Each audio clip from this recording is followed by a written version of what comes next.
What's up, Taiwan? I'm Ethan Liu with 10 minutes of news from here in Taiwan and around the world. U.S. President Joe Biden has made a surprise visit to Kyiv to meet Ukraine's President Volodymyr Zelensky. The visit comes as Ukraine prepares to mark the one-year anniversary of Russia's invasion. Zelensky escorted Biden on a walk around central Kyiv. In a statement, Biden said he traveled to Kyiv to reaffirm the United States' commitment to Ukraine's democracy, sovereignty, and territorial integrity. He also said he would announce more weapon support for Ukraine in its fight against Russia and more sanctions targeting Russia's backers. Since Russia invaded Ukraine nearly a year ago, millions of people have been displaced. While some have fled to other countries, many have stayed in Ukraine, finding refuge in places further away from the front line. Our reporter Rick Lauer visited one such facility near the western city of Lviv. This facility in Lviv is being purposely built to provide a home for Ukrainians fleeing Russia's invasion. As war rages in the east, cities like this one in the relative security of the western part are swelling with displaced people. Lviv, a city with a population of 800,000 before the war, is now home to more than 1.2 million. Women, children and older people arrive here daily, fleeing war and finding stay in temporary accommodation, like this recently opened modular centre funded by the Polish government. Built to house 1,400 people, more than 700 have already moved in. There are more than 100 shelters in Lviv region alone. Since Russia invaded nearly 1 year ago, millions of Ukrainians have been forced to flee their home. It's the largest humanitarian crisis to hit Europe in decades. Centres like this one provide safety and comfort to fleeing Ukrainians without having to leave their home country. But as the war looks set to enter its second year, returning home is still out of reach. Rick Lauer in Lviv, Ukraine for TaiwanPlus. For more on the situation in Lviv, Rick also spoke to Edmund here in the studio in Taipei. So Rick, you're over in Ukraine at the moment, you're in Lviv, and today you've been visiting a camp for displaced individuals. Can you tell us what the atmosphere is like over there in the camp and in Lviv more generally? We've spent almost a day now here in Ukraine, and the mood in the city centre and walking around is very much like any city centre. You wouldn't necessarily know that the country is at war. Of course, lots of people are slightly nervous about the year, marking 1 year of the invasion this week. They think that might see an uptick in missile strikes. These are like a weekly occurrence here in Lviv. There's shelters in most buildings or places around, and when you hear the sirens, it's sort of up to each person how they react. Most people will go into a shelter, but I think a lot of people have also sort of got used to the fact that this is a part of life. There have been rumors coming out in the last hour that President Joe Biden is due to visit Kyiv. There's images online of roads shut down, air traffic reports of U.S. military planes in the air. Can you tell us what you've heard on the ground and what it would mean for Ukraine if Biden was to visit? So we've been following closely the news of Biden arriving in Ukraine, in Kyiv. The first signs we had was that there was a lot of security presence and roadblocks in Kyiv. There has been a lot of convoys of SUVs going through the capital. We've seen photos of that on Telegram and on social media.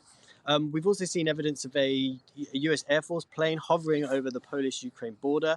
We're yet to have official confirmation that Biden is in Kyiv, but there's a lot of signs that is what's happening. I've spoken to a couple of people here about how they feel about such a visit.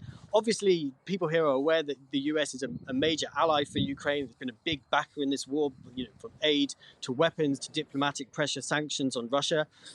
So obviously, it's a welcome visit, another sure sign of that rock-solid support from the US towards Ukraine. But people here obviously think that this will also maybe provoke a reaction from Russia. That could mean more missile attacks on infrastructure around the country, and it could mean more offensives in the east. Meanwhile, U.S. Secretary of State Antony Blinken has warned Beijing of serious consequences if it provides arms to Russia. The warning came after Blinken met with China's top diplomat Wang Yi on the sidelines of a security conference in Munich. Blinken says new information suggests Beijing is considering providing, quote, lethal support to Russian forces in their war against Ukraine. We've been watching this very, very closely. And for the most part, China has been engaged in providing rhetorical, political, diplomatic support to Russia, but we have information that gives us concern that they are considering providing lethal support to Russia in the war against Ukraine. And it was important for me to share very clearly with Wang Yi that this would be a serious problem. To find out more about the meeting between Antony Blinken and Wang Yi, our reporter James Chater spoke to Wen-Di Song. He's a political scientist at Australian National University. Are US-China ties in a better or worse state after this meeting between Wang Yi and Antony Blinken? I think the main takeaway from that Wang Yi-Blinken meeting at the Munich Security Conference is that symbolism itself is important, whatever the actual substantive agreement or lack thereof there may be from that meeting. Whatever the potential reasons for further escalation there may be, the two sides still intend to keep their competition within bounds.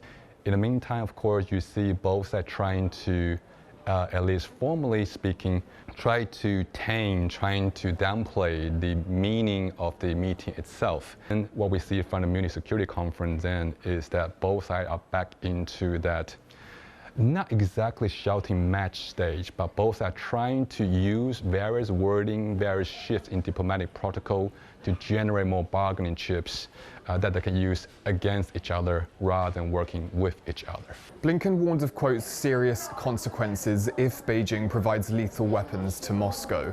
What do you think those US consequences would entail?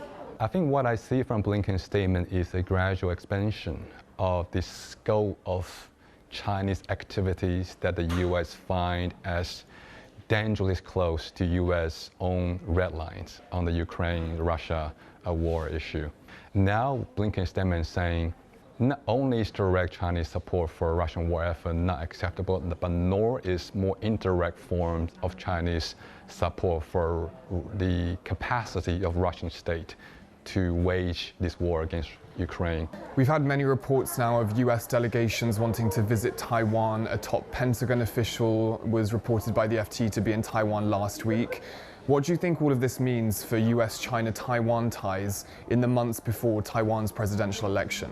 When US-China relations were cordial, were positive, it is easier for Taiwan's opposition party, KMT, to secure voter trust, as well as maintaining both a strong relation with the US and China at the same time.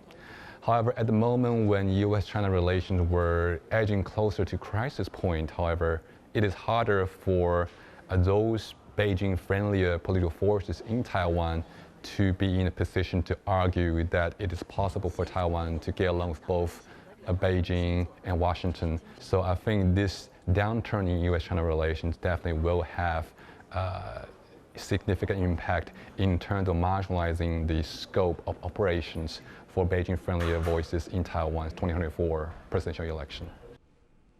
Migrant workers took to the streets in Taipei on Monday to protest what they call discriminatory border regulations. Under current rules, blue-collar migrant workers must apply for a re-entry permit every time they leave Taiwan. White-collar foreign workers, on the other hand, can come and go as they please with their residence permits. Migrant workers also have to meet certain residence requirements and may not even leave the airport by themselves. They must be picked up by their employer. At the protest, some migrant workers shared how they were affected by the rules. I get shocked. My name is not registered to the name list who can enter in Taiwan. I asked the ticketing booth, what happened? They told me that I didn't register a quarantine hotel back here. So I was not able to get my ticket back to Taiwan. Thank you for watching What's Up Taiwan. Remember to download the TaiwanPlus app for more stories from Taiwan and around the world. Finally, we leave you with images of Japanese designer Akira Minagawa's exhibition, Tsuzuku, in Taiwan's southern city of Kaohsiung. I'm Ethan Liu. Take care, and I'll see you next time.